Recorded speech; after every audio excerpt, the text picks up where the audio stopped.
ঢাকা বিশ্ববিদ্যালয়ে ছাত্র শিবিরের এই ধরনের উত্থান, এটা কি আপনার কল্পনায়ও ছিল? এই যে শিবিরের বিজয়, সেটা হচ্ছে তাদের দীর্ঘদিন ধরে ধারাবাহিক পরিশ্রমের ফসল।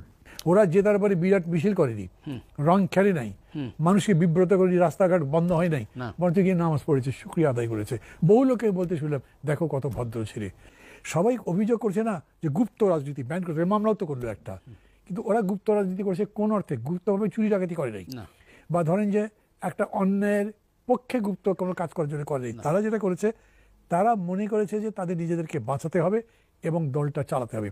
শান্ত একটু আগে বললো না যে তারা তো ছাত্রলীগের সাথে মিশে মিশেই নামাজ পড়েছে, মিশেছে, ওদের সাথে তাদের সুখে দুঃখে থেকেছে, সাহায্য টাহায্য করেছে। এর ফল দাঁড়ালো যে ওরা ওদের মানে নিজেদের কাজটা গুছিয়ে করতে পেরেছে এবং সেটার ফসল পেয়েছে। এবং আপনি যদি চেইনটা দেখেন, কত কুইক সাকসেশনে ঢাকা, দেন জাহাঙ্গীরনগর, দেন রাজশাহী, দেন চট্টগ্রাম, এবং এইভাবে যে সিদ্ধান্ত হয়েছে, আপনার তাকে নিশ্চয়ই ধন্যবাদ দিতে হবে। প্রকাশ্যে আলাদা, আমি টক শোতে আসছি তাই বলছি, নাহলে মনে মনে তো আবার চিন্তা করতে হবে যে ওরা কিন্তু খুবই কুল, আমার তার চাইতে কুল হতে হবে, তারা খুবই ক্যালকুলেটিভ, আমার তার চাইতে ভালো করে হিসাব করতে পারতে হবে, আমি কিভাবে তাদেরকে মোকাবিলা করবো। সেখানে খালি রাজাকারের বাচ্চা ওই কইটা কোনো লাভ হবে না।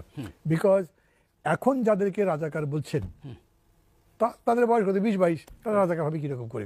আজকে সন্ধ্যার পরে নবনির্বাচিত রাসূল ভিপিজিএস আমার সঙ্গে আমার অফিসে দেখা করতে গেছেন, ভালো লেগেছে আমার।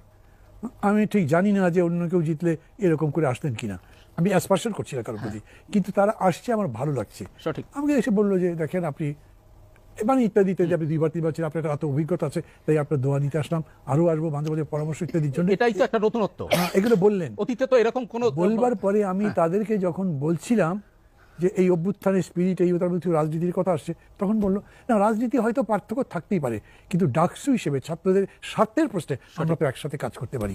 এখন এই অ্যাপ্রোচ নিয়ে যদি তারা যায়, তাহলে যারা ভোট দিয়েছে কিংবা দেয়নি, তারাও মনে করবে এরা তো অনেক বেটার। মানে আমি এখন বলছি, কারো শুরু আচ্ছা মান্না হয়ে খুব প্রশংসা শুরু করে দিয়েছে, কাছেও হাসপাতালে তারা গিয়েছে, হ্যাঁ গেছে, সেই তো বলছি। আমি বলছি যে অনেকে বলতে পারে যে আচ্ছা প্রশংসা শুরু করে দিচ্ছে, কিন্তু আপনি একটা ভালো জিনিসের প্রশংসা না করলেই সেটা যে আটকে থাকবে এরকম তো না। আপনার ব্যবহার যদি ভালো হয়, আমি বলি বা না বলি, শান্ত এটা বুঝবেন, এটা উনিও বুঝবেন, না বোঝার কি আছে, আপনার সাথে মিশলেই তো বুঝবেন।